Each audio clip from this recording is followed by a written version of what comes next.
Occasion ఏదైనా location ఎక్కడైనా తెలుగువారి వేడుక అంటే ఆలివ్ మిఠాయి ఉండాల్సిందే. మిఠాయి అంటే ఆలివ్.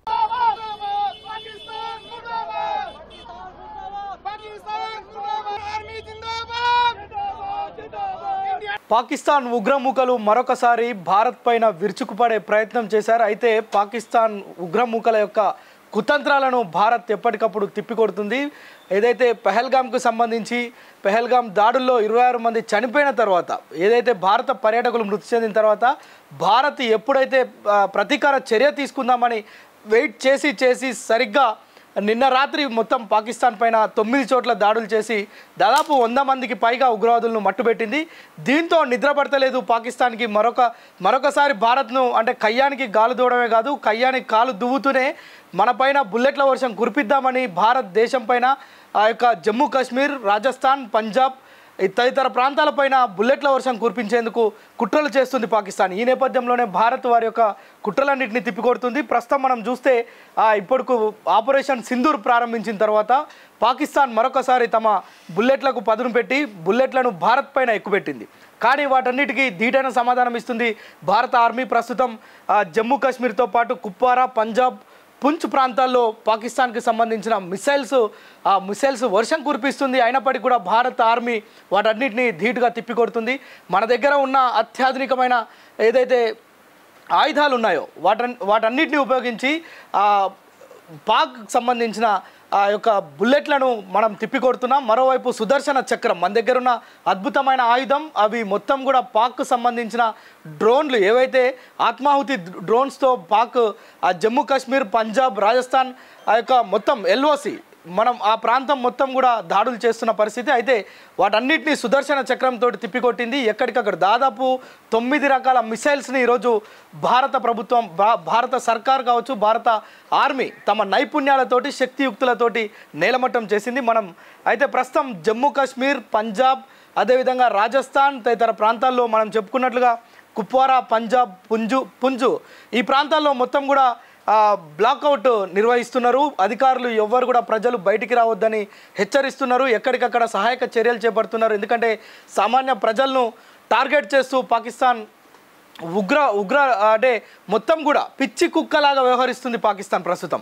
అంటే సామాన్యమైన ప్రజలను టార్గెట్ చేసేందుకు, సామాన్యమైన ప్రజలపైన దాడి చేసేందుకు కుట్ర చేస్తుంది. వారిపైన బుల్లెట్లు ఎక్కుపెడుతుంది. ప్రస్తుతం భారత సైన్యం మొత్తం కూడా ఈ యొక్క పాక్ డ్రోన్లను కూల్చివేస్తూ వారికి ధీటైన జవాబు అయితే చెప్తుంది. మరోవైపు జమ్మూ కాశ్మీర్ ప్రాంతంలో ఉన్న ఎయిర్పోర్ట్ పైన, జమ్మూ కాశ్మీర్లో ఉన్న ఎయిర్పోర్ట్ పైన కూడా పాక్కు సంబంధించిన రాడర్లు దాడికి తెగబడ్డాయి. వాటిని కూడా మన భారత ఆర్మీ తిప్పికొట్టింది. ప్రస్తుతం ప్రజలంతా ఇండ్లలోనే సురక్షితంగా ఉండాలని చెప్పి ప్రభుత్వం కావచ్చు, స్థానికంగా ఉన్న ఏదైతే పంజాబ్ కావచ్చు, జమ్మూ కాశ్మీర్ కావచ్చు, రాజస్థాన్ కావచ్చు, సరిహద్దు ప్రాంతాల్లో ఉన్న అధికారులంతా ప్రజలను అప్రమత్తం చేసిరు. మొత్తం కూడా బ్లాక్అవుట్తో, అంటే అక్కడ మొత్తం జమ్మూ కాశ్మీర్ కావచ్చు, ఈ ప్రాంతాలన్నింటిలో అక్కడ కరెంటు నిలిపివేసిరు. ఎందుకంటే మనం నిన్న మొన్న చూసుకున్నాం, ఇక్కడ ఏదైతే డిఫెన్స్ సంబంధించి మనకి ఇక్కడ మాక్ డ్రిల్స్ నిర్వహించారో అప్పుడు చెప్పారు ప్రజలందరికీ కూడా, ఎక్కడైతే లైట్స్ ఉంటాయో అక్కడ దాడులు చేసే అవకాశం ఉంటుంది. శత్రువులకు మన యొక్క టార్గెట్, అంటే మనం ఆ టార్గెట్ను చూపించకుండా లైట్స్ ఆఫ్ చేయాలని చెప్పి చెప్పడం. ఇప్పుడు ప్రస్తుతం ఆ సిచ్యువేషన్ మనం జమ్మూ కాశ్మీర్లో, అదేవిధంగా పంజాబ్లో, రాజస్థాన్లో సరిహద్దు ప్రాంతాలు, ఎల్ఓసి ప్రాంతం మొత్తం కూడా చూస్తున్నాం.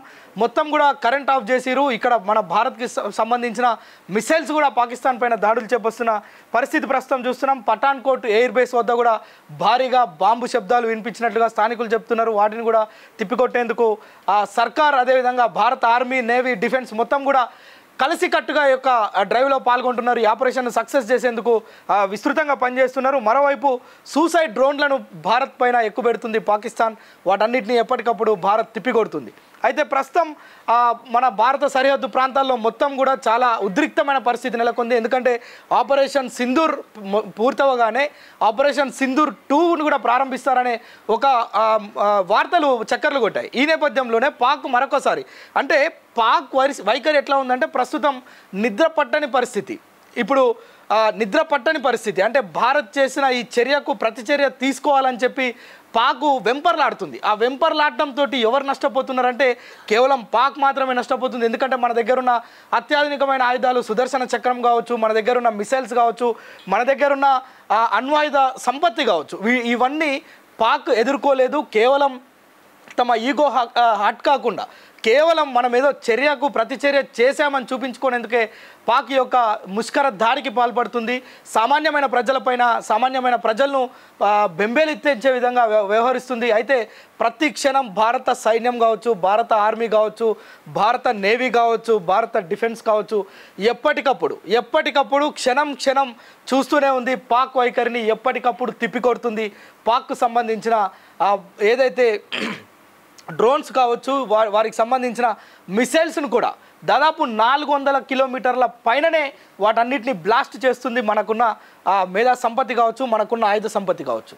మన దగ్గర మన ఆర్మీని తక్కువ అంచనా వేసింది కావచ్చు పాకిస్తాన్ పదే అంటే పహల్గామ్లో జరిగిన దాడి తర్వాత భారత్ ఆచితూచి కేవలం 9 ఏదైతే ఉగ్రవాద శిక్షణా శిబిరాలు ఉంటాయో అక్కడ మాత్రమే దాడికి తెగబడింది. దాడి చేసింది, ప్రతీకార చర్య అని చెప్పింది, పాకిస్తాన్కి ముందే హెచ్చరించిన తర్వాతే ఈ యొక్క దాడి చేసింది. కానీ పాకిస్తాన్ మాత్రం నిద్ర పట్టని పరిస్థితిలో ఆ యొక్క ఎలాంటి నిర్ణయాలు తీసుకుంటుందో తెలియకుండా అక్కడున్న ప్రజలు బిక్కుబిక్కుమంటున్న పరిస్థితి. ఇక్కడున్న సామాన్యమైన ప్రజలపైన తమ బుల్లెట్ల వర్షాన్ని కురిపిస్తూ వారేదో ఈగోని సాటిస్ఫై చేసుకునే పరిస్థితిలో పాకుంది. అయితే వాటన్నిటిని కూడా ప్రస్తుతం భారత ఆర్మీ మొత్తం కూడా తిప్పికొడుతుంది. ఇంకొక చూడొచ్చు మనం దాదాపు 1 గంట నుంచి అక్కడ మొత్తం సైనిక చర్య ఏదైతే సైనికుల మధ్య యుద్ధ వాతావరణం అయితే నెలకొంది. వాటన్నిటిని కూడా ఎప్పటికప్పుడు భారత ప్రభుత్వం పర్యవేక్షిస్తుంది. అయితే ప్రస్తుతం పాక్కు చెందిన F-16 యుద్ధ విమానంతో పాటు అదేవిధంగా JF-17S యుద్ధ విమానాన్ని మొత్తం ఈ 3 విమానాలని కూడా భారత ఆర్మీ తిప్పికొట్టింది. వాటిని బ్లాస్ట్ చేసింది. గాల్లో వస్తున్న ఆ యొక్క 3 యుద్ధ విమానాలను కూడా గాల్లోనే మట్టుపెట్టింది భారత ఆర్మీ. ప్రస్తుతం అమృత్సర్ కావచ్చు, రాజస్థాన్ కావచ్చు, అక్కడ మొత్తం కూడా బ్లాక్అవుట్ పరిస్థితి ఉంది. బ్లాక్అవుట్ నిర్వహిస్తున్న పరిస్థితి. మొత్తం కూడా కరెంట్ ఆఫ్ చేసిరు. ప్రజలను ఎవరిని అత్యవసరం పరిస్థితులు ఉన్నా కానీ బయటికి రావద్దని తీవ్రమైన హెచ్చరికలు అయితే జారీ చేసిరు. మనం చూసాం నిన్న ఏదైతే డిఫెన్స్ మాక్ డ్రిల్ ఉందో అక్కడ సైరన్ మోగుతుంది అని మనం విన్నాం. అయితే యుద్ధ సైరన్లు ప్రస్తుతం పంజాబ్, రాజస్థాన్, జమ్మూ కాశ్మీర్, LOC ప్రాంతాల్లో మొత్తం కూడా ఆ యొక్క ఇది మొత్తం కూడా యుద్ధ సైరన్లు మోగుతున్న పరిస్థితి. ప్రజలంతా అలర్ట్ అవుతున్నారు.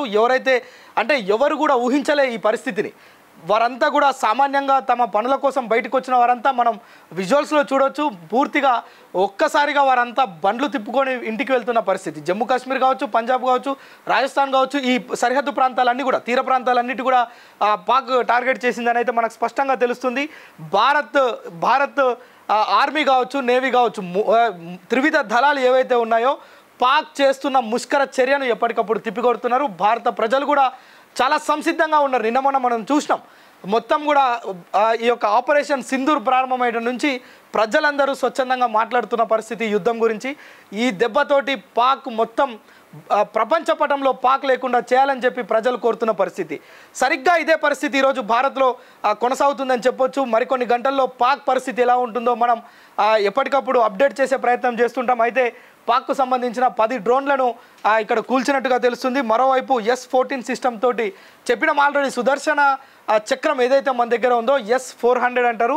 దాంతోనే ఏవైతే పాక్కు సంబంధించిన మిసైల్స్ కావచ్చు వీటన్నిటిని కూడా మట్టు పెడుతున్న పరిస్థితి మనం ప్రస్తుతం. అమెరికాకు చెందిన F-16ను గతంలోనే పాక్ కొనుగోలు చేసింది. పాక్ దగ్గర F-16 యుద్ధ విమానాలు ఒక 2-3 ఉన్నాయి.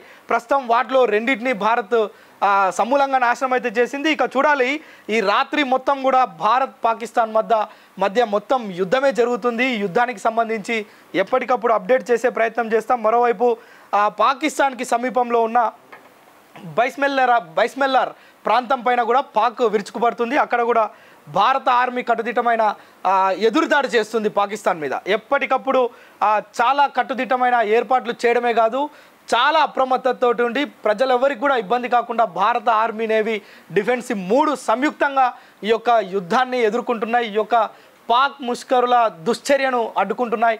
వారి యొక్క దుర్మార్గమైన చర్యను తిప్పికొడుతున్న పరిస్థితి. దీన్ని వశపట్టని పాకిస్తాన్ ఏ విధంగానైనా భారత్ని అల్లకల్లోలం చేయాలనే ఒక దుర్బుద్ధితోటి ఇవన్నీ చేస్తుందే తప్ప భారత్కు ఎలాంటి నష్టం జరగదనేది మాత్రం సుస్పష్టంగా అర్థమవుతుంది.